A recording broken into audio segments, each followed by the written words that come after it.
Hello students, कैसे हैं आप सब। आई होप आप लोग ठीक ही होंगे और मेरी पिछली वीडियोस को एंजॉय किए होंगे। उसके शॉर्ट्स को देख रहे हैं आप लोग, प्यार दे रहे हैं, उसके लिए आपका है ना, मैं आभारी रहूंगा और बहुत बहुत धन्यवाद इस चीजों का कि आपने प्यार दिया उस वीडियो को। चलिए अब हम लोग शुरू करते हैं, ज्यादा देर न करते हुए अपने क्लास के ऊपर। ठीक है, स्वागत करता हूं मैं आपको अपने चैनल गाइड टू सक्सेस पर। अब थोड़ा बात समझिएगा। पिछले वीडियोस तक हम लोग आप पढ़ चुके थे फ्यूचर इनडेफिनिट कह लें या उसको फ्यूचर सिंपल कह लें। अब मैंने जैसे आप लोगों को, जैसे कि मैं मतलब कंटिन्यूअसली बताता चल रहा हूं आप लोगों को कि मैं हर जो टेंस है, प्रेजेंट हुआ, पास्ट हुआ या फ्यूचर हुआ, उसके तीन तीन टॉपिक्स पढ़ाऊंगा। और जो प्रेजेंट के फोर्थ टॉपिक है, पास्ट का फोर्थ टॉपिक है और फ्यूचर का फोर्थ टॉपिक है, एक साथ कंबाइन करके पढ़ाऊंगा। उसके बाद हम लोग चलेंगे कि कहां पर कैसे एरर देखेंगे, कैसे क्वेश्चंस आएंगे। पहले हम लोग थोड़ा सा कॉन्सेप्ट समझ लेते हैं, उसके बाद जैसे मैंने आप लोगों को बताया था शैल विल का कॉन्सेप्ट बताऊंगा। सब कुछ चलेगा, अभी इतना जल्दी टेंस खत्म होने वाला है नहीं। तो चलिए शुरू करते हैं। फ्यूचर कंटिन्यूअस, ठीक है, फ्यूचर कंटिन्यूअस टेंस, ठीक है। ये क्या कहता है स्टूडेंट्स कि जिस शब्द के अंत में, ठीक है, रहेंगे, रहेंगी, है ना, रहेगा, इस तरह का वर्ड लगा रहेगा, उसको क्या कहते हैं हम लोग, फ्यूचर कंटिन्यूअस कहते हैं। यानी फ्यूचर में काम कंटिन्यूअसली चलता रहेगा। हम पढ़ते रहेंगे, हम बदमाशी करते रहेंगे, इस तरह के वर्ड्स लगे रहेंगे। जैसे है ना, रहेगा या है ना, रहेंगे, इस तरह के वर्ड रहेंगे, है ना, रहेंगे, फिर या रहेगी या रहेंगी, इस तरह के वर्ड्स लगे रहेंगे। आइए बस समझ में। तो ये काम क्या बताएगा कि फ्यूचर में काम जो है वो कंटिन्यूअसली चलता रहेगा। अगर हम इसके स्ट्रक्चर पे बात कर लें, इसके स्ट्रक्चर पे बात कर लेंगे, तो स्ट्रक्चर कैसा होगा, स्ट्रक्चर कैसा होगा। सबसे पहले हम लोग क्या लिखेंगे, सब्जेक्ट लिखेंगे, फिर क्या लिखेंगे, शैल या विल, जो हेल्पिंग वर्ब्स हैं। मैंने आप लोगों को पिछली क्लास में बताया था कि अगर सपोज आपको पता ही नहीं है कि कहां से, मैंने आप लोगों को बताया था कि आई और वी के साथ शैल लगता है। आपको कुछ भी नहीं आता तो आप सबके साथ, जितने भी सब्जेक्ट्स हैं, आप उसके साथ विल लगा दीजिए, कोई दिक्कत नहीं होगी, ठीक है। शैल और विल हो गया। फिर हम लोग क्या करेंगे, बी करेंगे, क्या करेंगे, बी लिखेंगे, ठीक है। फिर क्या लिखेंगे, वी वन में आईएनजी जोड़ देंगे, वर्ब का फोर्थ फॉर्म कर देंगे और उसके बाद क्या करेंगे हम लोग, ऑब्जेक्ट लिख देंगे, ठीक है। आई होप आप लोग थोड़ा समझ रहे हैं। सिर्फ देखिए कुछ ऐड खास नहीं हुआ, सिर्फ बी एक ऐड हुआ है, ठीक है, सिर्फ बी ऐड हुआ है। और जितने भी कंटीन्यूअस हम लोग टॉपिक्स पढ़े हुए हैं उसमें वर्ब में आईएनजी लगाई है, ठीक है, वर्ब का फोर्थ फॉर्म ही लगता है, ठीक है। अगर इसी का हम लोग अगर नेगेटिव पर बात करें तो अफर्मेटिव का स्ट्रक्चर हो गया। अगर इसी के नेगेटिव पे बात करेंगे तो क्या हो जाएगा, शैल सब्जेक्ट लिखेंगे, फिर क्या लिखेंगे, हेल्पिंग वर्ब्स लिखेंगे, फिर क्या लिखेंगे, फिर नॉट लिखेंगे, क्या लिखेंगे, नॉट लिखेंगे, प्लस बी लिखेंगे। उसी तरह से क्या, वर्ब का फोर्थ फॉर्म कह दिया वर्ब में, या वर्ब वी1 में आईएनजी कह रहे, एक ही बात है, ठीक है, ठीक है। उसके बाद ऑब्जेक्ट कह लेंगे, ठीक है। बस सिर्फ नॉट लग गया क्योंकि ये नेगेटिव अगर इसका सेंटेंस बनाना हो। अगर इसी को हम लोग इंटरोगेटिव बनाना हो तो कैसे करें, कैसे लिखेंगे, शायद और विल को, ठीक है, शायद और विल को क्या करेंगे हम लोग, पहले बाहर निकालेंगे, फिर लिखेंगे सब्जेक्ट, फिर क्या देंगे, बी लिखेंगे, क्या लिखेंगे, बी। उसके बाद क्या लिखेंगे, V1 में है ना आईएनजी यानी वर्ब का फोर्थ फॉर्म, उसके बाद ऑब्जेक्ट। बस अगर आप लोगों को तीन स्ट्रक्चर्स अगर याद आ जाएंगे, वो याद हो जाएंगे, तो कोई प्रॉब्लम नहीं होगी आपको कुछ समझने में कि फ्यूचर कंटीन्यूअस किसको कहते हैं। और तो अगर हिंदी में आपको ट्रांसलेट करना है, हिंदी टू इंग्लिश ट्रांसलेट करना है, तो आपको इन सारे वर्ड्स का थोड़ा सा दिमाग में रखना पड़ेगा, तो थोड़ा आसान हुआ। क्यों, क्योंकि देखिए आप लोग हैं, हम लोग देखिए इंडिया के लोग हैं, थोड़ा हिंदी माध्यम के लोग, हिंदी में ज्यादा चीजों को समझते हैं। और जब अंग्रेज आए तो जो हम उस वक्त के विद्वान थे उन्होंने यही कहा कि मतलब हम लोग हिंदी के माध्यम से अंग्रेजी को समझें, जबकि कुछ इंस्टीट्यूशंस तो इस तरह से भी कि इंग्लिश टू इंग्लिश ही समझाते हैं। लेकिन अगर आप हिंदी में नहीं समझ पाए, अब मैं आप लोगों को थोड़ा सा कॉन्सेप्ट बना रहा हूं अभी, ठीक है, कॉन्सेप्ट थोड़ा सा बेस ठीक कर रहा हूं, बेस ठीक हो जाएगा उसके बाद फिर हम टॉपिक पे आएंगे, ठीक है। अब आते हैं, मान लीजिए कुछ इसका एग्जांपल ले लेते हैं, ठीक है, आप लोगों के लिए समझिएगा। मैं खेलता रहूंगा, ठीक है, राम खेलता रहेगा, राम क्रिकेट खेलता रहेगा, ठीक है। मैं इंग्लिश पढ़ाता रहूंगा, मैं इंग्लिश पढ़ाता रहूंगा, मान लीजिए मेरी बात आ रही है, ठीक है। तो क्या लिखूंगा, मैं इंग्लिश ग्रामर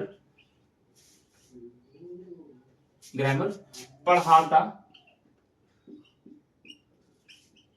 रहूंगा। ठीक है, अब एक बात समझिएगा, हम इस वर्ड से क्या पता चल रहा है कि फ्यूचर में कोई काम मैं बोल रहा हूं कि वो चलता रहेगा। ठीक है, अभी से मैं मतलब एक कहीं भी गेस कर दे रहा हूं या बता दे रहा हूं, इस तरह की बातें तो होती नहीं, फ्यूचर में जाना नहीं चाहिए। लेकिन अगर फ्यूचर की बातों को अगर कहना है तो किस तरह से कहेंगे, मैं इंग्लिश ग्रामर पढ़ाता रहूंगा। मैं सबसे पहले आ रहा है, सबसे पहले क्या आ रहा है, मैं, इसको हम लोग क्या करेंगे, आई से डिनोट कर देंगे, क्योंकि क्या आई सब्जेक्ट हो गया। फिर हम लोग क्या लगाना है, शैल या विल लगाना है। ठीक है, तो अब मेरी बात समझिएगा, मैंने आप लोगों को बताया था कि आई के साथ और वी के साथ शैल लगता है और बाकी सारे सब्जेक्ट्स के साथ विल लगता है। आपको नहीं भी आ रहा हो तो आप विल लगा दीजिएगा, मैं बार बार बता रहा हूं आप लोगों को। ठीक है, यहाँ पर क्या लगेगा, शैल लगेगा। जब शैल और विल के लिए पूरा क्लास में लेकर के आऊंगा, लेक्चर लेकर के आऊंगा, तो आप लोग समझिएगा उस चीज को। लेकिन फिर भी उसके बाद भी समझ में ना आए तो मैं फिर बोल रहा हूँ, विल लगा दीजिएगा, आई शैल। फिर क्या लगा देंगे, आई शैल बी। अब देखिए, अब आई शैल लग गया, फिर बी तो लगा नहीं था। अब हम लोग को वर्ब देखना है, क्या है, पढ़ाता रहूंगा यानी पढ़ाना। क्या हो जाएगा, टीच। टीच लिखेंगे, टीच लिखेंगे, उसमें वर्ब में आईएनजी जोड़ देंगे। वर्ब का फर्स्ट फॉर्म लिखना था, उसको क्या, उसमें आईएनजी जोड़ देंगे, आई शैल बी टीचिंग इंग्लिश। और ये क्या था, ये क्या है, ऑब्जेक्ट है। क्या लिख देंगे हम लोग, इंग्लिश ग्रामर।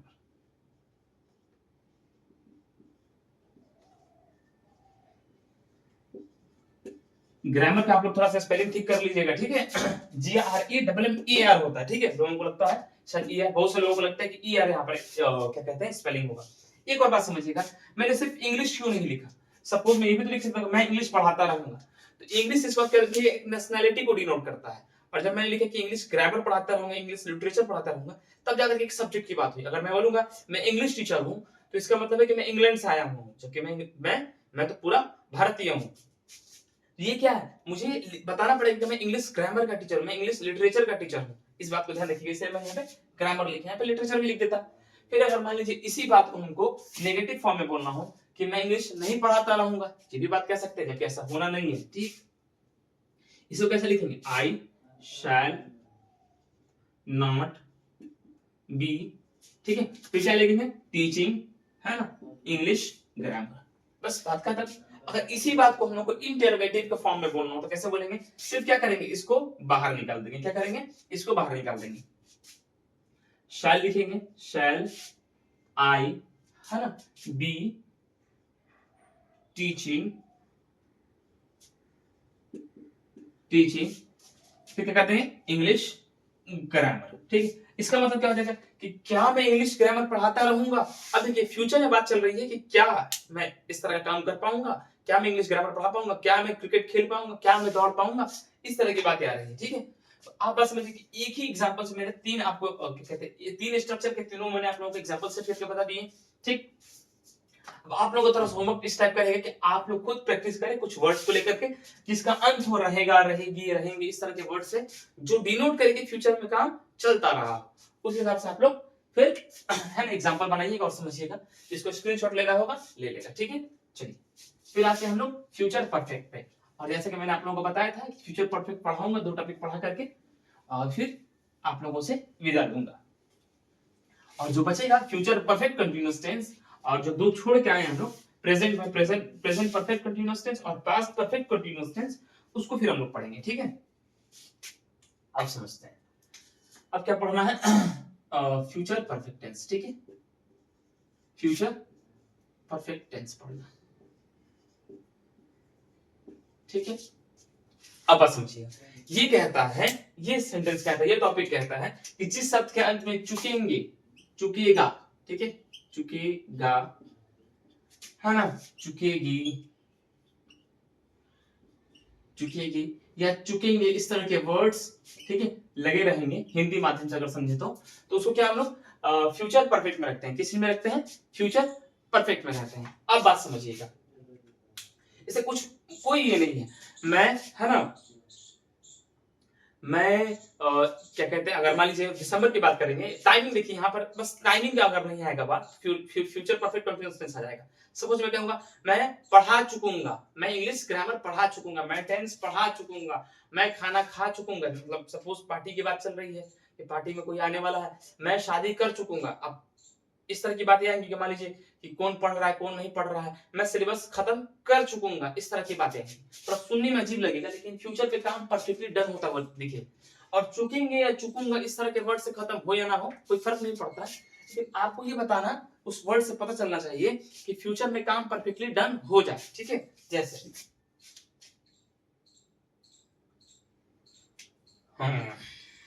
जैसे मान लीजिए, पहले इसका स्ट्रक्चर पहले हम लोग लिख बता देते हैं, उसके बाद समझते हैं। इसका स्ट्रक्चर में क्या लिखेंगे,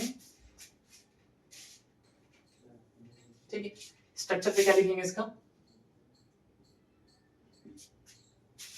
स्ट्रक्चर लिखेंगे। सब्जेक्ट लिखते हैं हम लोग पहले इसमें, फिर शैल विल तो लिखना ही है, ठीक है, शैल विल लिखना ही है। फिर क्या लिखेंगे, हैव लिखेंगे, क्या लिखेंगे, हैव लिखेंगे।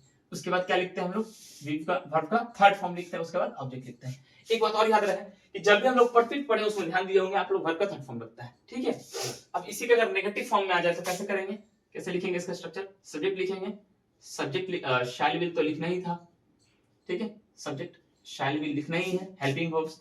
फिर क्या लिखना है, नॉट लिखना है, फिर क्या हैव लिखेंगे ही, ठीक है, और उसके बाद वर्ब का थर्ड फॉर्म, उसका बाद ऑब्जेक्ट। जब हम लोग थोड़ा सा जब शैल विल पढ़ेंगे उसके बाद हम लोग हैव भी समझेंगे कि जरूरी नहीं है कि हैव का मतलब है ना परफेक्ट में इस्तेमाल हो, हैव और हैड भी एक साथ इस्तेमाल किया जा सकता है, उसको भी हम लोग पढ़ेंगे, ठीक है। अभी बस हम लोग थोड़ा सा बेस क्लियर करते चल रहे हैं टेंस को लेकर के। अगर इसी को हम लोग इंटरोगेटिव में करना हो तो क्या करेंगे हम लोग, इसको क्या करते हैं, हेल्पिंग वर्ब्स को बाहर निकाल देते हैं, इस हेल्पिंग वर्ब्स को बाहर निकाल देंगे। क्या लिखेंगे, शैल लिखेंगे, हेल्पिंग वर्ब या विल लिखेंगे, फिर क्या लिखेंगे, सब्जेक्ट लिखेंगे, फिर क्या देंगे, है ना, हैव लिखेंगे, फिर वर्ब का थर्ड फॉर्म लिखेंगे, उसके बाद क्या लिखेंगे, ऑब्जेक्ट, ठीक है। अब आते हैं थोड़ा सा एग्जांपल पे, हम इस तरह के एक एग्जांपल ले लेते हैं, मैं खाना खा चुकूंगा, है ना, या खा लिया हूंगा, इस तरह से बातें आएंगी कि मैं खाना खा चुकूंगा या खाना खा लिया हूंगा, इस तरह की बातें आ जाएंगी। तो अगर इस तरह की बात आ जाए तो हम क्या कहेंगे, आई के साथ क्या लग जाएगा, शैल लग जाएगा, आई शैल हैव, ठीक है। यहां तक तो हम लोग को यूज करना ही था, मैं खाना खा चुकूंगा, ठीक है, आई शैल हैव ईटन, ठीक है, खाना खाने को क्या कहते हैं, ईट, है ना, ate eaten, I shall have eaten food, या मैं मील कह सकते हैं, कुछ भी कह लें, यहाँ पे मील कहने का तो सर मील क्या है, स्टैंडर्ड वर्ड, ठीक है। अगर किसी को हम लोग को नेगेटिव फॉर्म में बोलना होता कैसे बोलेंगे, आई लिखेंगे ही, ठीक है, शैल लिखेंगे क्योंकि आई के साथ क्या लगता है, शैल लगेगा, फिर नॉट हैव ईटन फूड कह ले, बिरयानी कह ले, कुछ भी, मान लीजिए रूम में बिरयानी रखा हुआ होगा, हम यहाँ पे थोड़ा चेंज कर देते हैं, क्या लिखेंगे, I shall not have eaten biryani, ठीक है।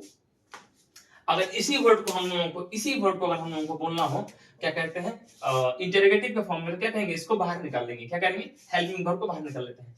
हम लोग दो तरीके से पढ़े थे कि एक क्या WH वर्ड से हम लोग क्या वाली बात कर सकते हैं, पूछ सकते हैं, और एक क्या हेल्पिंग वर्ब को बाहर निकाल करके पूछ सकते हैं। फिर समझिएगा, शैल लिख रहे हैं, शैल आई, है ना, हैव, क्योंकि नॉट नहीं लिखना है, ठीक है, नॉट क्योंकि क्या है, सिर्फ हम लोग को इसका हेल्पिंग वर्ब बाहर करता रहता है और कुछ भी काम नहीं है इसमें। शैल आई हैव ईटन, ठीक है, और फिर क्या कर लेंगे, बिरयानी, ठीक है। तो ये रहे आज के दो टॉपिक्स, मैंने आप लोगों को पढ़ाया, फ्यूचर कंटीन्यूअस और फ्यूचर परफेक्ट पढ़ाया। एक बात समझिएगा, अब जो मेरा क्लास आएगा वो past perfect, present perfect continuous पर आएगा, फिर पास्ट परफेक्ट कंटीन्यूअस पर आएगा और फ्यूचर परफेक्ट कंटीन्यूअस पर आएगा। तीनों जो परफेक्ट कंटीन्यूअस टॉपिक्स हैं उन तीनों को मैं एक ही क्लास में लेकर के आप लोगों के लिए आऊंगा। उसके बाद हम लोग थोड़ा सा उसके जो क्वेश्चंस आते हैं, किस तरह से टेंस में क्वेश्चंस आते हैं और जो बारीकियां उन पर हम लोग बात करेंगे, ठीक है। तो आज के लिए इतना है स्टूडेंट्स, जय हिंद, जय भारत।